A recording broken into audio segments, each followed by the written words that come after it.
Welcome back dear students on my YouTube channel Biology with Dharamveer. This is Dharamveer Singh and today we will going to discuss about our last topic of chapter cell, that is nucleus of class 11th biology. बेटा आज हम discuss करेंगे what is nucleus, who discovered nucleus, what is the function of nucleus, what are different chemicals that are present inside the nucleus, and what is the difference between and why this is nucleus responsible for making eukaryotes from the prokaryotes. किस तरह से ये nucleus ने ही या nuclear membrane ने prokaryote से eukaryote को अलग कर दिया. Okay, so we begins with discovery.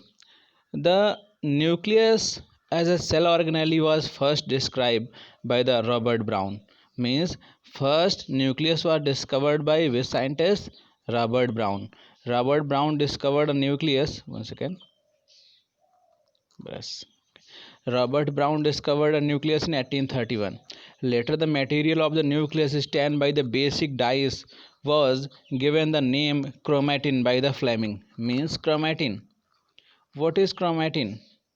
Dear students, if we see this type of these things that are present inside the nucleus, you have seen, I know you have seen in class 9th and today in class 11th, such type of some structures are present inside the nucleus that are called as chromatin. बेटा इस type का कुछ structure DNA के nucleus के अंदर होता है, इसको हम क्रोमेटिन बोलते हैं. यहाँ पे एक सर्कुलर मास होता है, ठीक है, ये दो चीज़ें होती हैं न्यूक्लियस के अंदर, इसको हम क्रोमेटिन बोलते हैं. This is called as chromatin. This thread like structure is called as chromatin and this is called as nucleolus. और जो यहाँ पे एक बॉल लाइक स्ट्रक्चर होता है बेटा, उसको हम क्या बोलते हैं? न्यूक्लियोलस. तो बेटा न्यूक्लियस के अंदर बेसिक दो चीज़ें होती हैं, one is chromatin and other is nucleolus. What is chromatin? If anyone ask you what is chromatin, chromatin is nothing only DNA with histone protein. Chromatin बेटा क्या है? क्रोमेटिन जो थ्रेड लाइक स्ट्रक्चर है उसमें क्या होता है, न्यूक्लियोसोम जैसे प्रेजेंट होते हैं क्रोमेटिन इसके अंदर. ये डीएनए और हिस्टोन प्रोटीन के बने हुए थ्रेड होते हैं. इसमें होता क्या है, डीएनए जो होता है हिस्टोन प्रोटीन ये होती है और इसके ऊपर डीएनए इसको रैप किए हुए होता है. डीएनए इसको ऐसे रैप किए हुए होता है, फिर थोड़ा सा डीएनए छूटता है और फिर क्या होता है, फिर एक हिस्टोन प्रोटीन आ जाती है और फिर इसके ऊपर डीएनए उसको रैप कर लेता है, फिर इसको डीएनए रैप कर लेता है. तो बेटा ऐसे ऐसे थ्रेड बन जाता है, ऐसे ऐसे एक स्पेशल टाइप का थ्रेड बन जाता है and this is called as chromatin. और इसको हम क्या नाम देते हैं? क्रोमेटिन नाम देते हैं. और सबके बीच में क्या प्रेजेंट होता है? यहाँ पे हर जगह क्या हिस्टोन प्रोटीन प्रेजेंट होती है. One thing keep in mind, DNA is always negatively charge molecule. बेटा डीएनए एक ऐसा केमिकल है जो नेगेटिवली चार्ज है. Chemical means we can say that it is this is a nucleic acid और nucleotide chain, polynucleotide chain है और इसको न्यूक्लिक एसिड बोलते हैं. जो न्यूक्लिक एसिड है वो नेगेटिवली चार्ज होता है और जो हिस्टोन प्रोटीन होती है, हिस्टोन प्रोटीन बेटा पॉजिटिवली चार्ज होती है. इसीलिए डीएनए और हिस्टोन एक साथ मिल जाते हैं और नेट चार्ज जीरो हो जाता है और जिस वजह से ये अपनी स्टेबिलिटी को मेंटेन कर लेते हैं.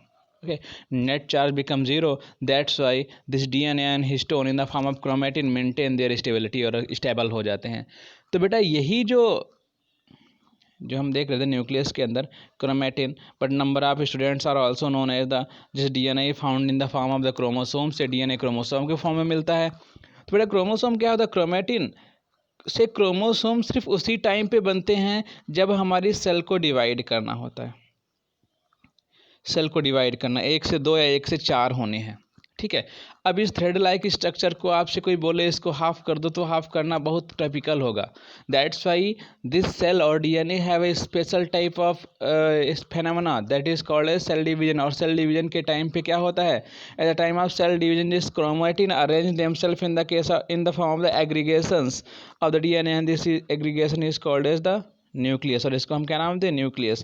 बेटा ये जितना जितना क्रोमेटिन था सारा क्रोमेटिन अपने आप को न्यूक्लियस के फॉर्म में अरेंज कर लेगा. अब इसको हमको डिवाइड करना सिंपल हो जाएगा, बीच से दोनों को काट के अलग कर दिया जाएगा और सेल डिवाइड हो जाएगी, सिंपली सेल डिवाइड हो जाएगी. So this is the simple phenomena that behind the chromatin chromosomes. जिनके माइंड के अंदर ये प्रॉब्लम होती, क्या डीएनए है, डीएनए क्या है, क्रोमेटिन क्या है, क्रोमोसोम क्या है? बेटा सारा कुछ एक ही है, बस chromatin chromatin. Chromatin is the aggregation, or we can say the combination of DNA plus histone protein.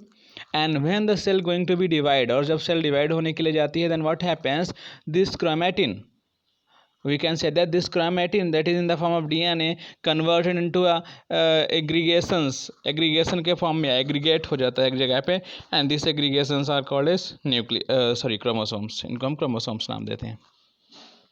And first time the name chromatin is given by Fleming. Fleming ने सबसे पहले नाम chromatin दिया था. Okay. In the interphase, nucleus of cell when it is not dividing. बेटा interface क्या होता है, देखो आपको अभी हम सेल साइकिल पढ़ाएंगे नेक्स्ट चैप्टर में. दिस इज सेल साइकिल ऐसे बनाते हैं. तो बेटा ये होता है इसका एम फेज, जिसको हम डिवाइडिंग फेज बोलते हैं. यहाँ पे सेल डिवाइड करती है. बाकी यहाँ पे 3 फेज और होते हैं, G1 phase, S phase and G2 phase. यहाँ पे सिंगल सेल अगर है तो G1 में बेटा क्या करेगी, ग्रोथ करेगी, खूब सारा फूड स्टोर करेगी अपने अंदर. एस फेज में आके इसका डीएनए की डबलिंग हो जाएगी, टोटल मटेरियल को डबल कर लेगी. Whole the cell become doubles, एक सेल के अंदर सारा कुछ मटेरियल डबल हो जाएगा. G2 के अंदर फिर से स्कैन किया जाएगा, कुछ कमी तो नहीं रहेगी, जो कमियां होंगी उनको पूरा कर लिया जाएगा. और फिर एम फेज में आके ये सेल डिवाइड करती है. तो पूरा यह सर्कल बनाते हैं, एम फेज में आके सेल डिवाइड करती है. फिर एक जो सिंगल सेल थी यहाँ पे, ये 2 सेल हो जाती हैं. इसके एंड होते होते 2 सेल हो जाती है. अगर माइटोसिस है, अगर मियोसिस होती है तो ये 4 सेल्स हो जाती हैं. जो डिवाइडिंग फेज होता है बहुत छोटा होता है. जो इंटरफेज होता है, रेस्टिंग फेज, जिसको ग्रोथ फेज बोलते हैं, बहुत बड़ी होती है. तो this total phase is called as resting phase और इंटरफेज, और also called as growth phase. और जो बेटा छोटा सा फेज बचता है, it is called as M phase और डिवाइडिंग फेज. यहाँ पे सेल डिवाइड करती है. It is a part of cell cycle. ये सेल साइकिल के पार्ट्स हैं. ओके.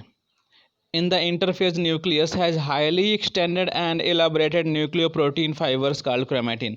और बेटा जो टोटल पूरा इंटरफेज होता है, वहाँ पे क्रोमोसोम हमको नहीं दिखते. Chromosome we have only seen in the case of the M phase. जब एम फेज और डिवाइडिंग फेज आएगी तभी क्रोमोसोम बनेंगे, क्योंकि टोटल जो रिप्लिकेशन होता है, जो ट्रांसक्रिप्शन होता है, क्रोमोसोम के फॉर्म में ना हो करके it is only in the form of the chromatin. वो क्रोमेटिन के फॉर्म में ही, डीएनए थ्रेड के फॉर्म में रहता है, तभी उसका रिप्लिकेशन होता है, तभी उसका ट्रांसक्रिप्शन होता है, तभी उसका ट्रांसलेशन होता है.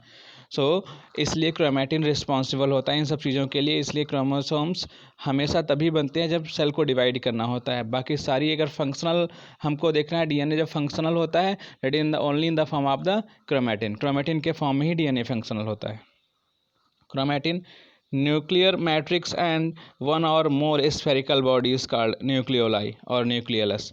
न्यूक्लियोलस क्या है? न्यूक्लियोलस बेटा बहुत टाइम आप लोगों ने सुना होगा, व्हाट इज न्यूक्लियोलस. न्यूक्लियस के अंदर देखते हैं तो यहाँ पे कहीं पे गोल गोल सा स्ट्रक्चर होता है.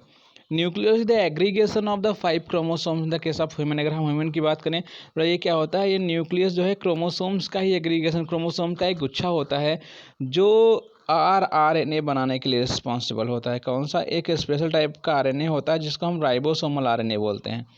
और ये आरएनए अल्टीमेटली बेटा किसको बनाता है? राइबोसोम्स को बनाता है. किसको बनाता है? प्रोटीन के साथ मिल करके राइबोसोम्स को बनाता है.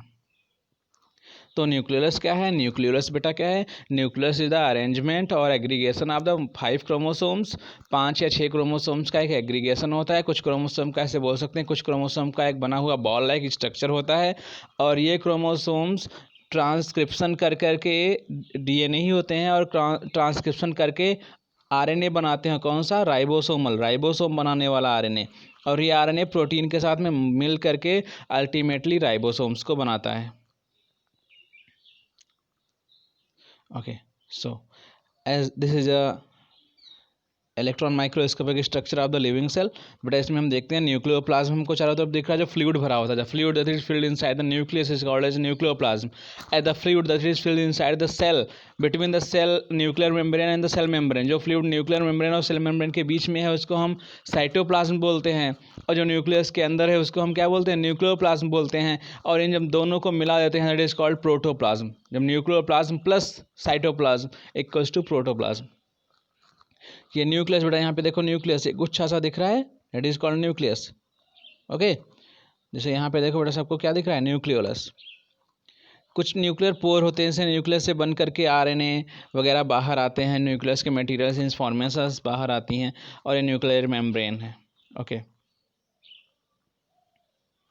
Electron microscopy has revealed that the nuclear envelope, which consists of two parallel membranes, बेटा हमने बोला था आपको nucleus is also surrounded by the double membrane with a space between 10 to 15 nm called the perinuclear space, form a barrier between the material present inside. बेटा क्या होता है, जो दो न्यूक्लियस की मेम्ब्रेन्स हैं उनके बीच में करीब 10 से लेकर के 50 नैनोमीटर का स्पेस होता है। इसके अंदर एक फ्लूइड भरा रहता है। It is responsible for preventing the nuclear material from the outer injuries. बेटा अगर सेल के अंदर कोई इंजरीज होती हैं तो उससे न्यूक्लियस को ये बचा लेता है। That is called as perinuclear fluid. और स्पेस जो होता है पेरी न्यूक्लियर स्पेस होता है, इसके अंदर फ्लूइड भरा होता है। It is called perinuclear fluid. Form a barrier between the materials present inside the nucleus and that of the cytoplasm. The outer membrane usually remains continuous with the endoplasmic reticulum. क्या होता है बेटा, जो nucleus की outer membrane होती है, I have already seen says that told you people this is inner membrane and this is outer membrane that form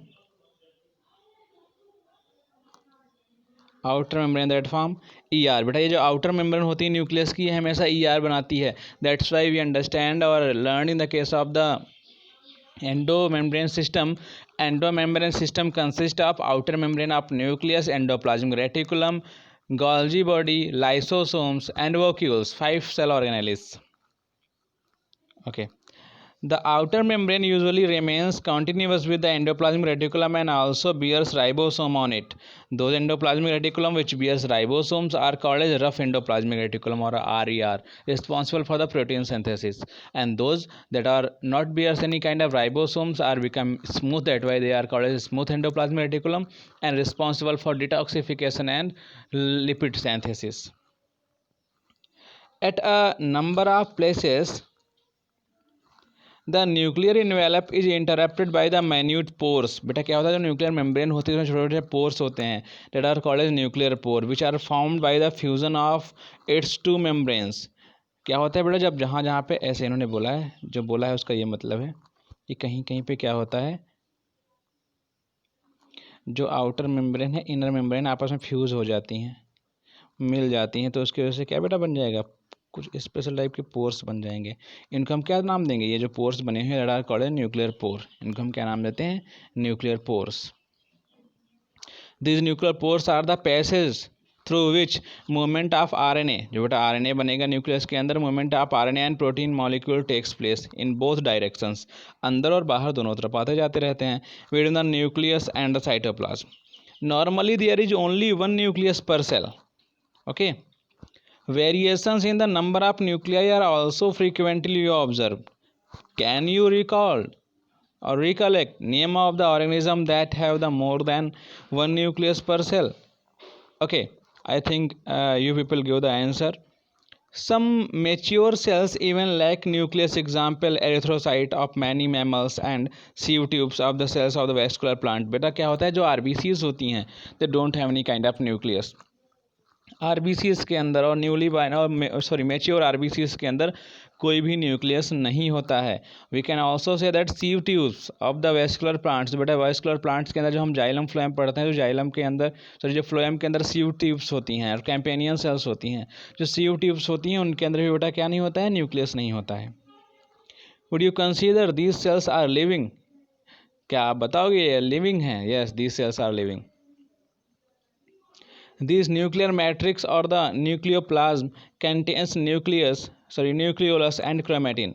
क्या होता है बेटा, न्यूक्लियोलस और क्रोमेटिन दो चीज़ें और इसके अंदर होती हैं।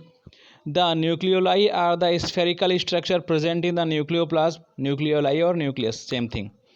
The content of nucleolus is continuous with the rest of the nucleoplasm as it is not a membrane bound structure, it is a site for the active ribosomal RNA synthesis। okay, बेटा underline कर लेंगे और याद रखेंगे, responsible for the ribosomal RNA, और we can also say that rRNA।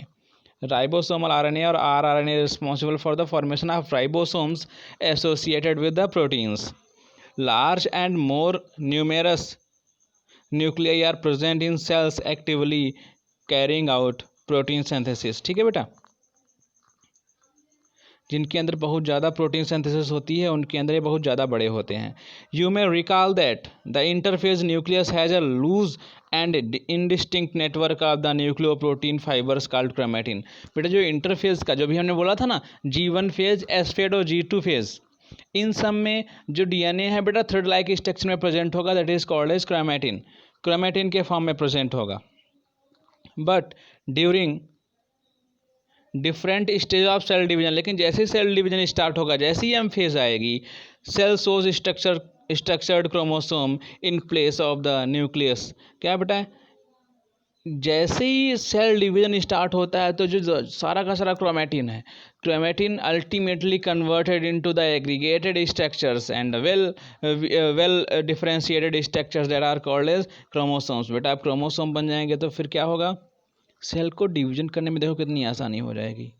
अब ये बहुत बड़ा सा थ्रेड था, हमने उसको ऐसे कर लिया है, अब सेल आराम से यहाँ से ऐसे डिवाइड हो जाएगी, ये पार्ट इधर चला जाएगा, ये पार्ट इधर चला जाएगा। In place of the nucleus, chromatin contains DNA and some basic proteins called histone. Okay, some non-histone proteins had also RNA and also RNA. कुछ बेटा नॉन हिस्टोन प्रोटीन्स और RNA भी होते हैं इसके अंदर। A single human cell has the approximately 2 meter long. Most important thing is that a single human cell has approximately 2 meters long thread of DNA distributed among its 46 और 23 pairs chromosomes. क्या है बेटा, जो हमारे सेल के अंदर लगभग 2 metre, एक सेल के अंदर लगभग 2 मीटर लंबा डीएनए होता है। ओके, तो अगर आप सारे सेल्स का डीएनए निकालेंगे तो देखो कहाँ तक पहुँच जाएंगे। और क्या होता है, और यही जो 2 मीटर लंबा डीएनए है, that form exactly 23 pairs of chromosome. बेटा ये 2 मीटर लंबा जो डीएनए होता है, ये क्रोमैटिन के फॉर्म में होता है। इसको डिवाइड करना बड़ा मुश्किल होता है, तब क्या करता है उस टाइम, ये डिवाइड करने के लिए अपने आप को 23 पेयर्स ऑफ क्रोमोसोम के 23 पेयर में चेंज कर लेता है। You will study the details of DNA packaging class 12th के अंदर बेटा, जो हम पढ़ेंगे मॉलिकुलर बेसिस ऑफ इनहेरिटेंस, उस टाइम हम इसको क्लियरली डिस्कस करेंगे। If you want to this particular thing clearly, अगर आप बेटा चाहते हैं कि आप इसको अच्छे से समझ लें, then you also see my video packaging on the packaging of DNA और न्यूक्लियोसोम मॉडल। आप न्यूक्लियोसोम मॉडल के ऊपर हमारा वीडियो देख सकते हैं, जो इसी चैनल के ऊपर अपलोड है क्लास 12th में। Okay, next thing is every chromosome visible only in dividing cells essentially has a primary constriction of the centromere on the side of which disc shape structure called kinetochores। बेटा क्या होता है, chromosomes को तो आप सिर्फ देख सकते हैं सेल डिवीजन के टाइम पे, लेकिन हर क्रोमोसोम के अंदर एक जगह पे कॉन्ट्रिक्शन, मीन्स इन्होंने बोला ये कॉन्ट्रिक्शन होगा, बीच में सारे ऐड होंगे, और इस कॉन्ट्रिक्शन को हम नाम देते हैं काइनेटोकोर। और इस काइनेटोकोर के बेसिस पे क्रोमोसोम 4 टाइप के होते हैं। On the basis of arrangement this kinetochore chromosomes are divided into the 4 types. हम पढ़ेंगे अभी चल करके। Centromere hold 2 chromatids of a chromosome. बेटा क्रोमैटिड्स क्या है, यहाँ पे क्लियरली समझेंगे।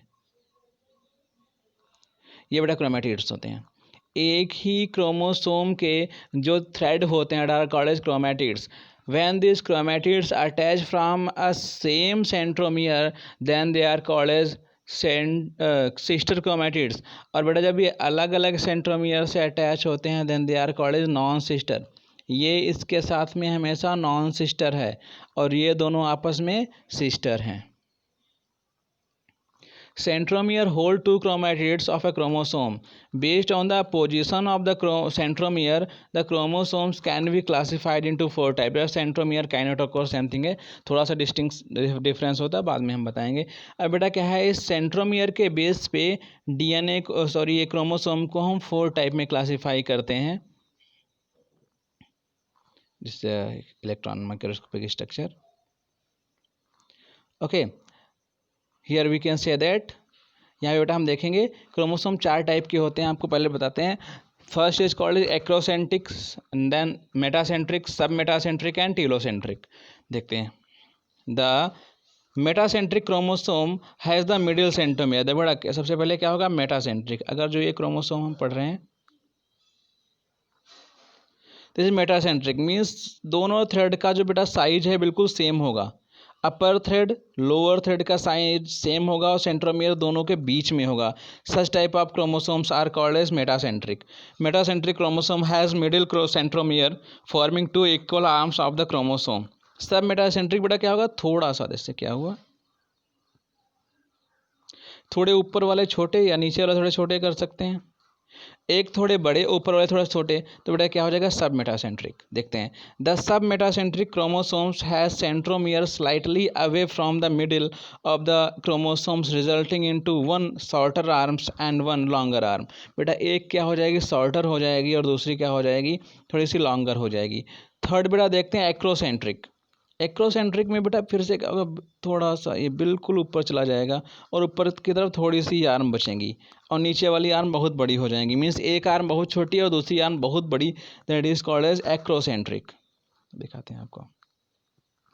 इन case of acrocentric chromosomes, the centromere is situated close to its end, forming one exactly short and one very long arm. Whereas last बेटा क्या है, telocentric. Telocentric में जो सेंट्रोमियर है, टीलोमियर सबसे मतलब ऊपर पहुंच जाएगा और ऊपर वाली आर्म खत्म ही हो जाएगी. They are called as telocentric. ऊपर की आर्म खत्म हो गई, सिर्फ नीचे ही नीचे बचा. This are called telocentric. नीचे दिखाते हैं. ये देखो बेटा कितने अच्छे से ये हैं कॉन्ट्रिक्शन, जिनको सैटेलाइट बोलते हैं. मेटासेंट्रिक, सब metacentric, acrocentric and telocentric. Sometimes a few chromosome have non standing secondary constriction at a constant location. This gives the appearance of A small fragment called the satellite. ठीक है बेटा, क्या होता है कभी कभी तीसरा कॉन्स्ट्रिक्शन, सेकेंडरी कॉन्स्ट्रिक्शन इसको बोलते हैं. समटाइम्स सब क्रोमोसोम्स है, दिस इज प्राइमरी कॉन्स्ट्रिक्शन. बेटा ये जो है ये प्राइमरी कॉन्स्ट्रिक्शन है, but some time they have a special type of constriction that is called as secondary constriction. और बेटा सेकेंडरी कॉन्स्ट्रिक्शन के ऊपर स्पेशल टाइप का एक अरेंजमेंट बन जाता है, ऐसे स्ट्रक्चर्स बन जाते हैं that are called as satellite, जिनको हम सैटेलाइट क्रोमोसोम्स बोल देते हैं. Okay, so this is all about the chromosomes and satellite chromosomes and classification of chromosomes in the 4 types. Means we study whole about the nucleus. बेटा हमने यहाँ पे nucleus के बारे में सारी चीज़ें पढ़ ली हैं. I think this video is helpful for you. If this video is helpful, then please like my video, subscribe my channel, also share this video with your friends. Okay dear students.